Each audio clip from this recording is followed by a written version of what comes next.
सभी को नमस्कार। मैं Kapil Dangi, lecturer in chemistry eight government senior secondary school Bhodki, Jhunjhunu, Rajasthan. आज अपन पढ़ेंगे केमिकल काइनेटिक्स पार्ट 10। ये इस यूनिट का आखिरी वीडियो है। 1 से लेके 9 तक वीडियो में अपन ने केमिकल काइनेटिक्स के बारे में अकॉर्डिंग टू सिलेबस डिटेल में पढ़ाई करी है। तो आप 1 से लेके 9 तक ढंग से समझकर और उसके नोट्स भी बना सकते हैं आप, और उसको अच्छे से समझ भी सकते हैं। सारे वीडियो देखने के बाद आज अपन टॉपिक लेके आए हैं numericals and some important questions, कि इस चैप्टर से किस प्रकार के न्यूमेरिकल विभिन्न एग्जाम्स में पूछे जा सकते हैं, जो इंपॉर्टेंट क्वेश्चंस हैं वो क्या क्या बन सकते हैं, या प्रीवियस ईयर्स में बोर्ड एग्जाम में या अदर कंपटीशन में किस प्रकार के क्वेश्चंस पूछे गए हैं, उन सब की अपन चर्चा करेंगे। तो देखिएगा, सबसे पहले अपन लेते हैं न्यूमेरिकल्स। न्यूमेरिकल्स है वो जनरली पूछे जाते हैं अभिक्रिया की कोटि के संबंध में, कि उसका वेग स्थिरांक है, उसका अर्धायुकाल है। कुछ न्यूमेरिकल्स है वो आर्हेनियस समीकरण है, उसमें सक्रियण ऊर्जा की गणना के संबंध में भी पूछे जा सकते हैं। तो सबसे पहले कोटि से संबंधित न्यूमेरिकल किस प्रकार के बन सकते हैं उसकी देखिए अपन चर्चा करेंगे। क्वेश्चन नंबर 1 की अगर मैं बात करूं तो देखिए, जैसे कोई क्वेश्चन है कि किसी प्रथम कोटि अभिक्रिया के लिए, किसी प्रथम कोटि अभिक्रिया के लिए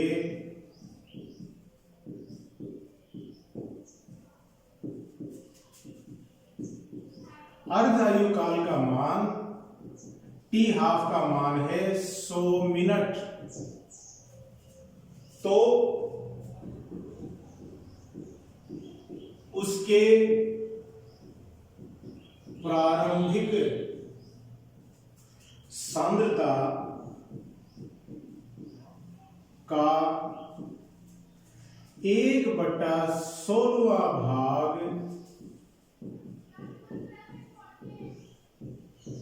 बचने तक कितना समय लगेगा, कितना समय लगेगा।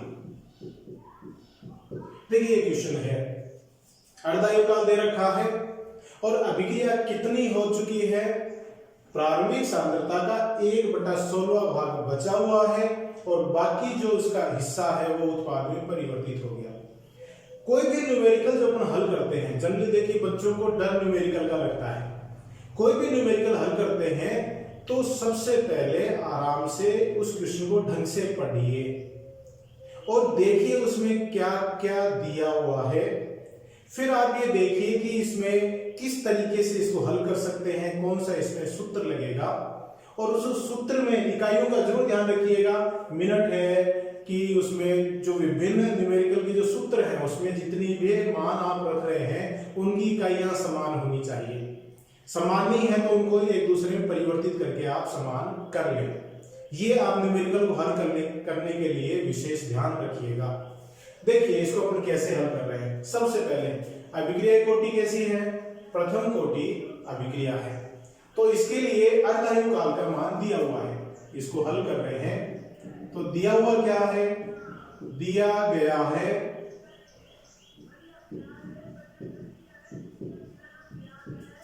अर्धायुकाल बराबर 100 मिनट, और पूछा क्या है कि 1/16 भाग बचने तक कितना समय लगेगा। तो देखिएगा, अपन ने पिछले वीडियोज में देखे थे कि इसके वेग स्थिरांक और अर्धायुकाल में ये संबंध होता है। K1 बराबर 0.693 बटा T½ T½ दे रखा है तो K1 के मान की गणना कर सकते हैं। 0.693 बटा 100 पर मिनट। तो ये आ गया आपके पास वेग स्थिरांक का मान। अब वेग स्थिरांक के मान की सहायता से जो इसने समय लगेगा पूछा है वो कैसे निकालेंगे। प्रथम कोटि अभिक्रिया के लिए जो समाकलित वेग समीकरण है K1 बराबर 2.303 बटा T log to the base 10 a upon a minus x। ठीक है, अब प्रारंभिक सांद्रता मान लेते हैं a और बचा हुआ भाग कितना है उसका 1/16 भाग। तो ये तो है प्रारंभिक सांद्रता और ये t समय पर बचा हुआ भाग है, तो इसको मैं लिख दूं 2.303 बटा T log to the base 10। a तो प्रारंभिक सांद्रता है और a माइनस x क्या है t समय पर अभिकारक का बचा हुआ भाग जो a का 16वां भाग है a/16 और k1 का मान कितना है ये रहा 0.693 बटा 100। अब देखिए अपन t की गणना कर लेंगे। t बराबर t को मैं इधर ले आया, ये मान इधर चला गया 2.303 बटा 0.693 100 ऊपर चला जाएगा। यहां log to the base 10 a/16 ऊपर चला जाएगा और a से a कट जाएगा और 16 को मैं लिख दूं 2 का घात 4, लिख सकता हूं कि नहीं 2 गुणा 2 गुणा 2 गुणा 2, 2 दूनी 4, 4 दूनी 8 और 8 दूनी 16, तो 2 का घात 4 हो गया। ये 4 आगे आ जाएगा तो 2.303 गुणा 100 बटा 0.693 गुणा 4 log 2। ठीक है, log 2 का मान कितना है log 2 बराबर 0.3010 होता है। इसको ध्यान रखिएगा, log 2 और log 3 के मान अगर आपको पता है तो बहुत सारे मानों को आप यहां पे निकाल सकते हैं, बहुत सारे अंकों के log के मान निकाल सकते हैं। तो log 2 बराबर 0.3010, ये मान मैं यहां रख दूं तो t बराबर 2.303 गुणा 100 गुणा 4 गुणा 0.3010 बटा 0.693।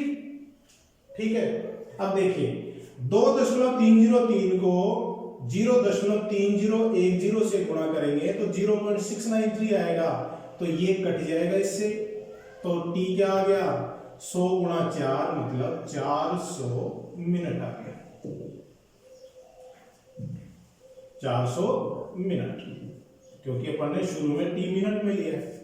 तो 1/16 भाग बचने तक कितना समय लगा 400 मिनट लगे। इस तरह से क्वेश्चन हल हो जाएगा। अब देखिए आपका उत्तर सही है या गलत है, इसका एक शॉर्टकट मेथड है जिसको आप नीट जैसे एग्जाम, IIT एग्जाम है, RPSC एग्जाम से उनमें भी काम में ले सकते हैं। देखिएगा, माना प्रथम, इधर लिख रहा हूं मैं, माना प्रथम कोटि अभिक्रिया के लिए प्रारंभिक सांद्रता है A, प्रथम अर्धायु काल में हो गया A/2, फिर हो गया A/4, फिर हो गया A/8 और फिर हो गया A/16। ऐसे ही होगा, प्रथम अर्धायु काल में A का A/2 हो गया, फिर इसका आधा A/4 हो गया, इसका आधा A/8 हो गया, इसका आधा A/16 हो गया। चूंकि अपन जानते हैं कि प्रथम कोटि अभिक्रियाओं के लिए अर्धायु काल का मान सांद्रता पर निर्भर नहीं करता है, अतः प्रत्येक अर्धायु काल है उसका मान एक समान रहता है, सांद्रता पर निर्भर नहीं कर रहा है। तो इस अर्धायु काल का मान कितना है 100 मिनट, यहां भी 100 मिनट लगेंगे, यहां भी 100 मिनट लगेंगे और यहां भी 100 मिनट लगेंगे। तो A से लेके A16 तक कुल कितना समय लग गया 100 100 100 और 100, 400 मिनट हो गए इसमें, तो कुल हो गया 400 मिनट। 4 अर्धायु काल है तो 400 मिनट हो गया। तो इस तरह से आप चेक भी कर सकते हैं। तो ये इस तरह से क्वेश्चन हल कर सकते हैं। अब देखिए, यही क्वेश्चन अगर शून्य कोटि अभिक्रिया के लिए हल करें, यहां मैं लिख दूं शून्य कोटि, किसी शून्य कोटि अभिक्रिया के लिए अर्धायु काल का मान 100 मिनट है, तो उसकी प्रारंभिक सांद्रता का 1/16 भाग बचने तक कितना समय लगेगा। सेम क्वेश्चन अगर अपन शून्य कोटि के लिए हल करें तो कैसे होगा देखिएगा।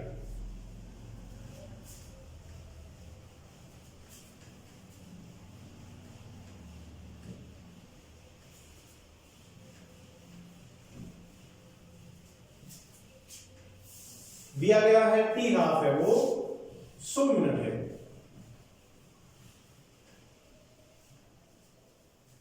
शून्य कोटि अभिक्रिया के लिए जो अर्धायु काल का सूत्र है वो क्या है, a/2k0, और जो समाकलित वेग समीकरण है वो क्या है, k0 बराबर x/t। ठीक है, अब देखिएगा टी हाफ के मान की सहायता से आप k0 के मान की गणना कीजिए। k0 क्या हो गया, a/2t हाफ मतलब a/2 गुणा 100 बराबर a/200। ये हो गया इसकी वेग स्थिरांक का मान a/200। इस k0 का मान यहां पे रख दें तो k0 की जगह क्या आ गया, a/200। t निकालना है, x क्या चीज है, x है t समय पर उत्पाद की सांद्रता। अब उत्पाद की सांद्रता कितनी है देखिएगा, x का मान कैसे निकलेगा, t समय पर जो बचा हुआ भाग है वो क्या है, a/16, प्रारंभिक सांद्रता का 16वां भाग है। तो x का मान क्या हो जाएगा, x बराबर a माइनस a/16। x का मान a माइनस a/16 और इसको मैं लिख दूं लघुत्तम, एलसीएम ले लिया 16 तो 16a माइनस a बराबर 15a/16। ये आ गया x का मान, t समय पर उत्पाद की मात्रा या सांद्रता।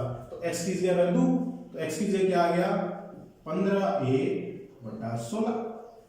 a से a कट गया तो t का मान क्या हो गया, t बराबर 15 गुणा 200/16 तो क्या हो गया 30, 15 दूनी 30, आगे 2 जीरो और आ जाएंगे, 3000/16 ये मान प्राप्त हो जाता है।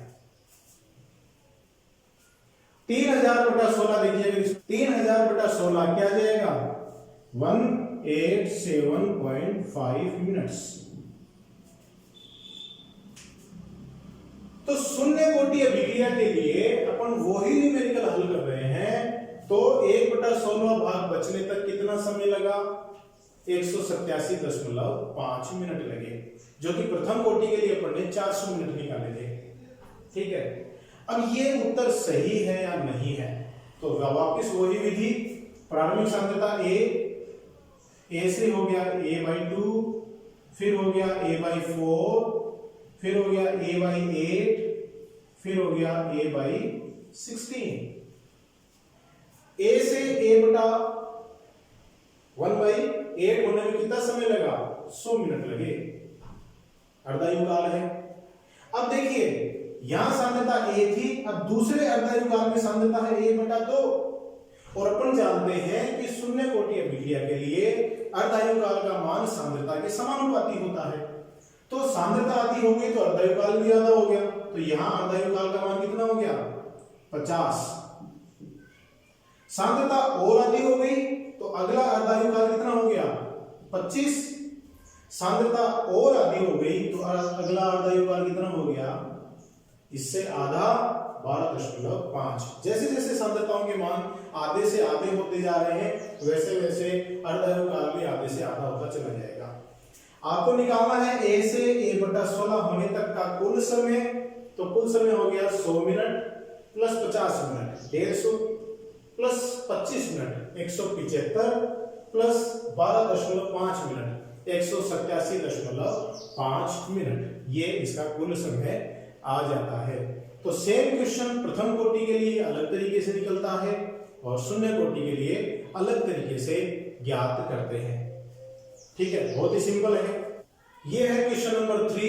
क्वेश्चन नंबर 4, क्वेश्चन नंबर 3 देखिए क्या है। एक प्रथम कोटि अभिक्रिया 10 मिनट में 20% पूर्ण हो जाती है, तो 75% पूर्ण होने में कितना समय लगेगा। इसको देखिए कैसे हल करेंगे। इसमें सबसे पहले आप समाकलित वेग समीकरण से वेग स्थिरांक के मान की गणना कीजिए।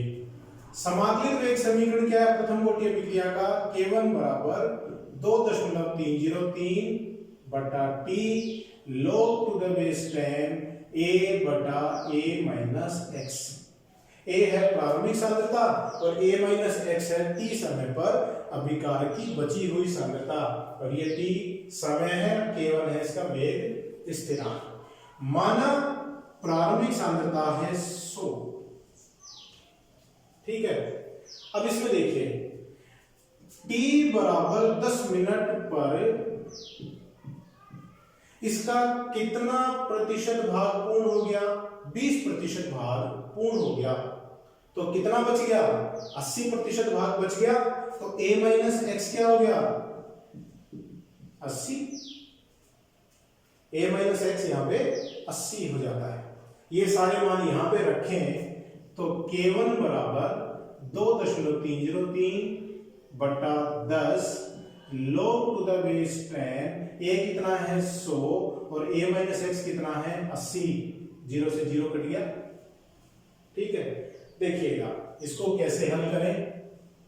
K1 बराबर 2.303 बटा 10 log 10 माइनस log 8, और log 8 को मैं लिख सकता हूं 2 का घात 3, और इसको लिख सकता हूं 2.303 बटा 10, 1 माइनस 3 इधर आ जाएगा गुणा 0 पॉइंट log 2 का मान कितना है 3010, ये एक में से घट जाता है। देखिए क्या आएगा, K1 बराबर 2.303 गुणा एक में से क्या घटा रहे हैं अपन 1 माइनस 0.9030 और बटा 10 आ गया ये, तो ये आ गया 2.303, एक में से ये आ गया 0.0970/10, ये आ गया आपके पास K1 का मान। तो न्यूमेरिकल का आधा भाग यहाँ पे हल हो गया। अब दूसरा भाग देखिए 75% पूर्ण होने में कितना समय लगेगा, तो फिर समाकलित वेग समीकरण लिख लो। K1 बराबर 2.303 upon T log to the base 10 a upon a minus x. अब देखो t का मान निकालना है आपके, तो t का मान इधर ले आऊं मैं, t बराबर 2.303। K1 का मान आपके पास है ये रहा, तो K1 का मान यहां पे रख दो, 2.303 गुणा 0.0970, 10 है ये ऊपर चला जाएगा, log to the base 10, a क्या है प्रारंभिक सांद्रता जिसका मान कितना है 100, और a माइनस एक्स क्या हो गया, अब की अभिक्रिया कितनी प्रतिशत पूर्ण हो गई 75% पूर्ण हो गई, तो बची हुई कितनी है 25% है ना। तो a माइनस एक्स का मान क्या हो गया 25, तो 100 में 25 का भाग देंगे तो 4, और log 4 का मान क्या होता है गुणा 10 बटा 2.303 0.0970, और log 4 को मैं लिख सकता हूं log 2 का घात 2, जिसको मैं लिख सकता हूं 2 log 2, और 2 log 2 को लिख सकता हूं 2 गुणा 0.3010, ये आ गया t का मान, ये यहां से कट जाएगा, और इसको आप हल कर ही लेंगे। आगे जो भी मान आएगा वह यहां पे ज्ञात हो जाता है, क्योंकि मिनट में है तो मिनट में आएगा। इसको आगे तो हल कर ही लेंगे आप। तो सबसे पहले आपने क्या किया, जो आपको मान दिए हुए हैं पहली कंडीशन 20% वाली, उससे आपने वेग स्थिरांक का मान निकाल लिया और फिर 75% जब अभिक्रिया पूर्ण हुई तो वेग स्थिरांक के मान की सहायता से आपने समय ज्ञात कर लिया। ठीक है, तो इस प्रकार से क्वेश्चन हो जाता है। दूसरा वाला क्वेश्चन देखिएगा, ये इधर वाला क्वेश्चन। एक प्रथम कोटि अभिक्रिया का वेग नियतांक दे रखा है और आरंभिक सांद्रता का 1/10 भाग अपघटित होने में कितना समय लगेगा।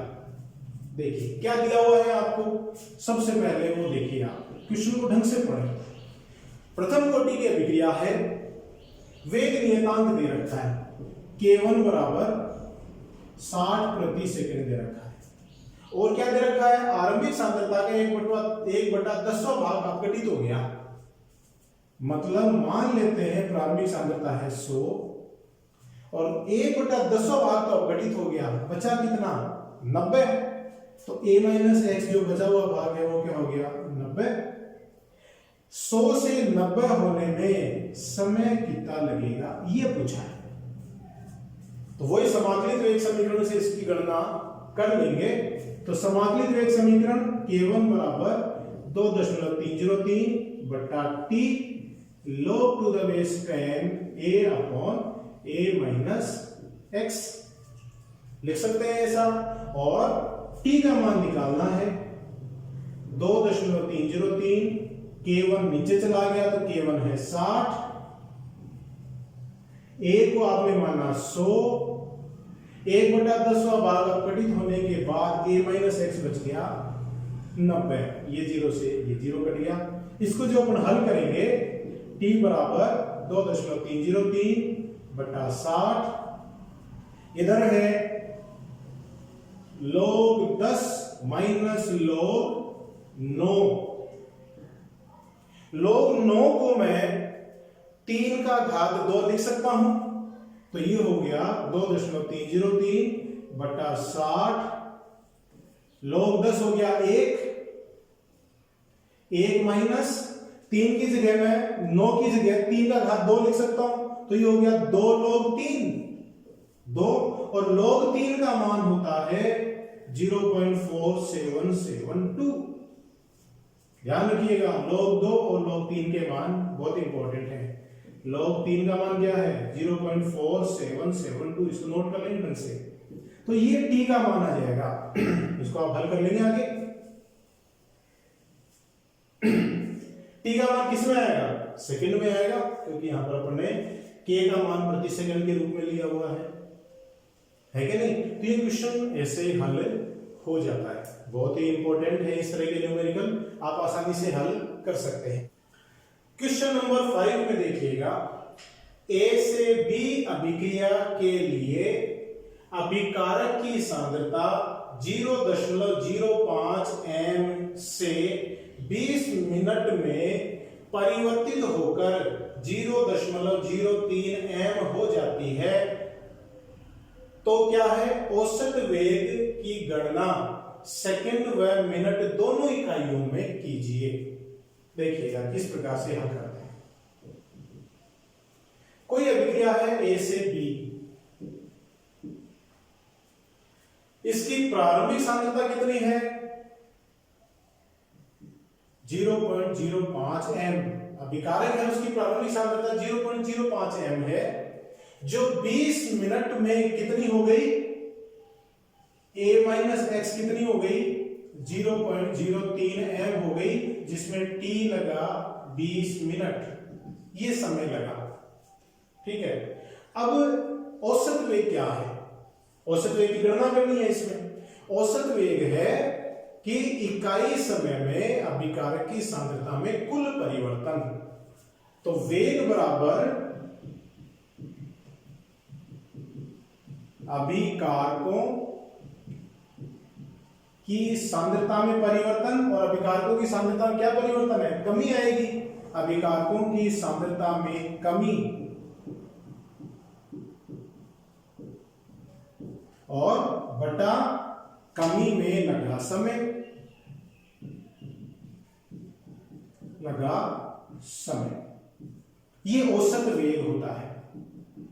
औसत वेग, क्योंकि अभिकारकों की सांद्रता में कुल कमी देख रहे हैं और बटा में कमी में लगा कुल समय है। तो अभिकारक की सांद्रता में कमी कितनी हुई?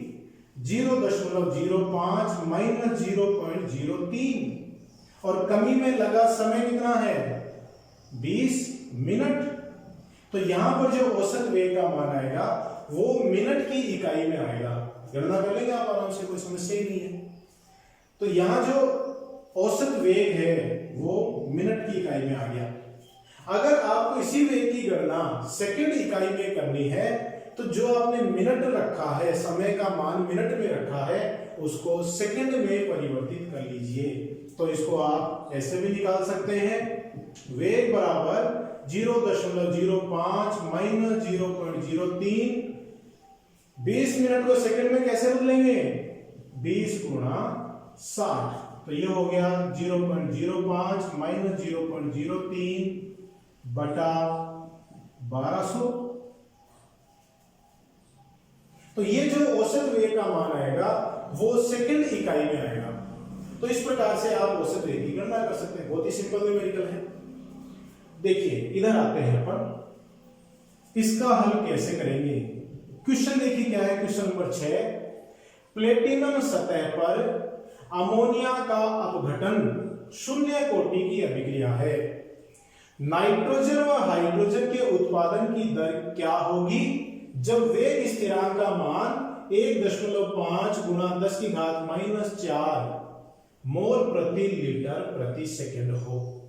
देखिए क्या है, अमोनिया के विघटन की अभिक्रिया है, उसका वेग स्थिरांक का मान दे रखा है और पूछा क्या है, नाइट्रोजन और हाइड्रोजन के उत्पादन की दर मतलब निर्माण की दर पूछी है। तो सबसे पहले आप जो अमोनिया का विघटन है उसका समीकरण लिख लो। संतुलित समीकरण 2NH3 से क्या बना? N2 + 3H2। ये संतुलित समीकरण है। इस संतुलित समीकरण में 3 घटक हैं, अमोनिया, नाइट्रोजन और हाइड्रोजन। तीनों के वेगों की आपस में तुलना कर लीजिए। तो देखिए अमोनिया -1/2 DNH3 बटा dt बराबर प्लस DN2 बटा dt बराबर प्लस 1/3 DH2 बटा dt। ये अपन ने पिछले वीडियोज में डिटेल में पढ़ा हुआ है कि समीकरण कैसे लिखेंगे। इन तीनों के जो अभिक्रिया वेग आपस में इस तरह से अपन तुलना करके लिख सकते हैं।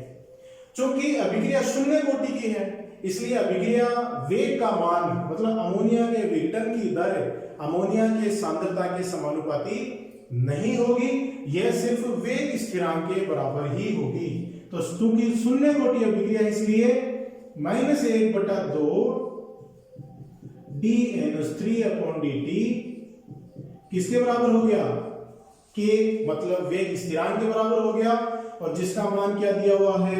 1.5 गुणा 10⁻⁴ मोल प्रति लीटर प्रति सेकंड दिया हुआ है। तो देखिए ये मान आपके पास आ गया, ये के मतलब वेग स्थिरांक के बराबर है और ये इसका मान हो गया। अब अपन देखिए पूछा क्या है, नाइट्रोजन और हाइड्रोजन के उत्पादन की दर मतलब ये पूछा है। तो ये क्या हो गया? प्लस DN2 बटा dt जो किसके बराबर है? बराबर -1/2 DNH3 बटा dt के बराबर है और जो कि k के बराबर है मतलब जो 1.5 गुणा 10⁻⁴ मोल प्रति लीटर प्रति सेकंड के बराबर है। तो ये हो गया नाइट्रोजन के निर्माण की दर। वैसे ही हाइड्रोजन के निर्माण की दर देखिएगा +1/3 DH2 बटा dt बराबर ये मान इसके बराबर है -1/2 DNH3 बटा dt जो कि k के बराबर है। तो ये हो गया 1.5 गुणा 10⁻⁴ और ये 3 इधर चला जाएगा तो देखिए ये मान क्या हो गया, मैं ऊपर लिख दूं यहाँ पे, थोड़ी सी जगह कर लेते हैं।